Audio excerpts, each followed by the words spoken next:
Olá pessoal, me chamo Emily, sou graduanda em Letras, Português e Inglês pela Universidade de São Miguel. Estou no 7º período e neste vídeo nós vamos dar sequência ao nosso estudo sobre o simbolismo brasileiro, falando especificamente dos dois grandes autores desse movimento aqui no Brasil, que são João da Cruz e Souza e o Afonso Henrique da Costa Guimarães. Então vamos lá, iniciando com Cruz e Souza, ele que é considerado o pioneiro e o grande expoente desse movimento aqui no Brasil, conhecido como Cisne Negro, vocês podem constatar aí pela imagem, ele é de fato um autor negro, e sobre isso Antônio Cândido diz o seguinte: Cruz e Souza foi o único autor eminente de pura raça negra na literatura brasileira. E ele sofreu, durante toda a sua vida, muitas discriminações sociais, não apenas pela cor de sua pele, mas também pelo fato dele ser filho de escravos alforriados. Então a poesia do Cruz e Souza é marcada pelo sofrimento, pela dor de existir, pela dor de ser negro. E apesar da poesia social não fazer parte do projeto simbolista, como vimos na aula anterior, e nem do projeto particular do autor, porque Cruz e Souza é lembrado muito mais pela musicalidade de seus versos, pela dimensão cósmica, metafísica de sua obra. Apesar disso, ele não ficou totalmente alheio às questões ligadas ao abolicionismo, como afirmam alguns críticos. Muito pelo contrário, encontramos sim vários textos em que ele vai fazer alusão ao preconceito racial, à escravidão e à dor de ser negro, como eu já mencionei. Ironicamente, ele tem essa predileção, ele é obcecado pela cor branca. Só lembrarmos lá do verso de antífona, primeiro verso, ó formas alvas, brancas, cristalinas. Então ele vai utilizando vários termos que remetam ao branco, neve, luar, espumas cristalinas, enfim.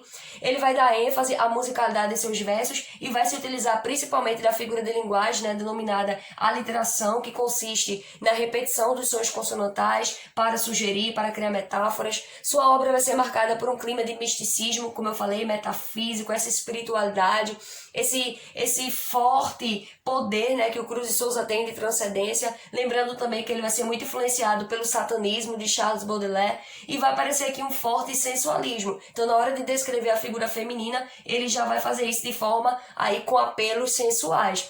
Ele vai exercitar um gênero pouco difundido aqui no Brasil, por influência daqueles autores franceses, Baudelaire, Rimbaud, Stéphane Mallarmé, Paul Verlaine, que é a prosa poética ou poema em prosa. E tanto ele como Afonso de Guimarães, apesar de serem considerados poetas simbolistas, e o são, mas na forma eles ainda vão manter a estrutura formal do parnasianismo, ou seja, vão se utilizar aí dos sonetos, aquela forma fixa, clássica, composta por 2 quartetos e 2 tercetos.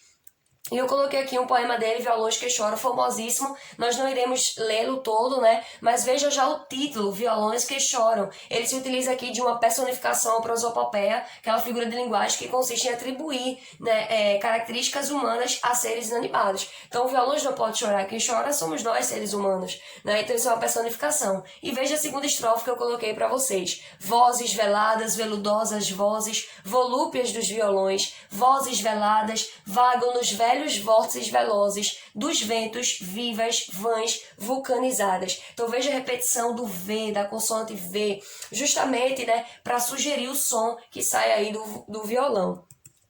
Coloquei agora um trechinho de uma prosa poética, em que ele vai dizer o seguinte: dor negra, és a alma negra dos supremos gemidos, o nirvana negro, o rio grosso e torvo de todos os desesperados suspiros, o fantasma gigantesco e noturno da desolação, a cordilheira monstruosa dos ais, a múmia das múmias mortas, cristalização de esfinges, agrilhetada na raça e no mundo, para sofrer sem piedade a agonia de uma dor sobre-humana. Então ele está falando sobre a dor de ser negro. Veja que ele diz que é uma dor sobre-humana. E se você continuar lendo, ele vai criando ao longo de todo o texto imagens surreais que quebram com a lógica, que quebram com a racionalidade e que, portanto, tornam esse texto hermético, um pouco aí de difícil compreensão. Então veja, ele vai falar de cordilheira monstruosa, múmias mortas, esses corcéis colossais. Então são imagens realmente surreais.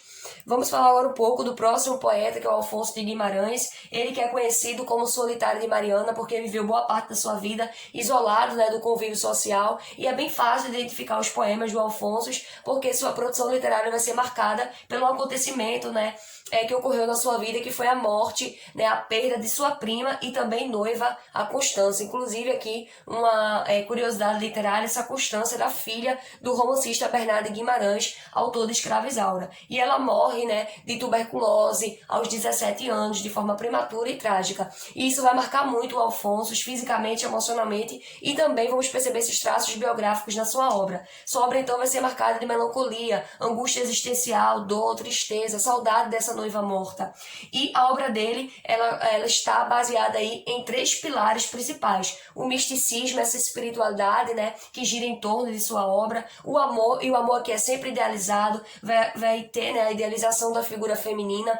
Então a mulher vai ser vista como ser angelical, virgem, pura, perfeita, longe de qualquer toque, né, de sensualismo, erotismo, o que já faz com que Alfonso, né, seja diferente, né, do Cruz e Souza.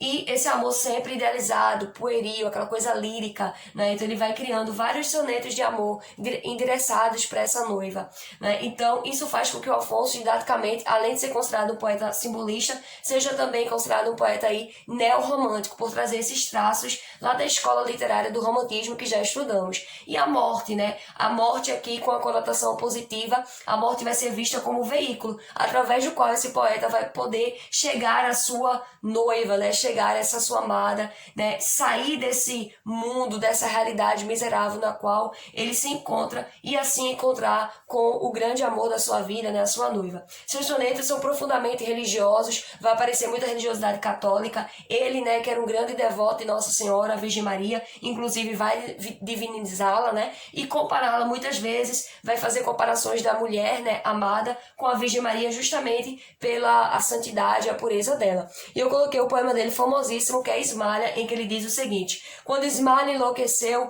pôs-se na terra a sonhar, viu uma lua no céu, viu outra lua no mar, no sonho em que se perdeu, banhou-se toda em luar, queria subir ao céu, queria descer ao mar, e no desvario seu, na torre pôs-se a cantar, estava perto do céu, estava longe do mar, e como anjo pendeu as asas para voar, queria a lua do céu, queria a lua do mar, as asas que Deus lhe deu, ruflaram de par em par, sua alma subiu ao céu, seu corpo desceu ao mar. Então existem várias interpretações, vários estudos sobre esse poema, mas de forma sucinta e simplista, podemos dizer que o autor está trabalhando aqui a temática do suicídio, mas ele faz isso, né, de forma lírica, de forma poética, né, bela. Então ele vai falar da loucura, enlouquecimento, o desvario, o desmalho dessa garota, né, do sonho, da fantasia, e esse embate entre o plano metafísico e o plano aqui humano, físico. Então quando ele diz queria a lua do céu aponta para o transcendental, para o místico, e a lua do mar aponta, né, para as coisas físicas, o plano material, humano. E os 2 últimos versos também são muito significativos. Sua alma subiu ao céu, seu corpo desceu ao mar. Ou seja, ela morreu, ela se atirou-se, né, dessa torre. Então a alma, ela ascendeu aos céus e o corpo, né, descansou no fundo do mar. Então um poema belíssimo e muito famoso do Afonso de Guimarães. E para encerrar, Ando e chorar por ela os cinamomos. Não iremos ler todo, mas perceba novamente o choro, a tristeza e o tema da morte muito recorrente. Ando e chorar por ela os cinamomos, murchando as flores ao tomar do dia, dos laranjais, onde caíam os pomos, lembrando-se daquela que o escolhia. As estrelas dirão, ai, nada somos, pois ela se morreu silente e fria, e pondo os olhos dela como pomos, hão de chorar a irmã que lhe sorria. Então veja as alusões referentes à morte. Morreu silente e fria, né? Os meus sonhos de amor serão defuntos. Mas, mais uma vez, isso sempre tratado de forma poética, bela. Veja, ele fala da lua, que aponta para o místico, para o sonho. A lua vai fazer o quê? Vai envolvê-la entre lírios e pétalas de rosa. Então, esse é um pouquinho aqui da poesia do Afonso de Guimarães.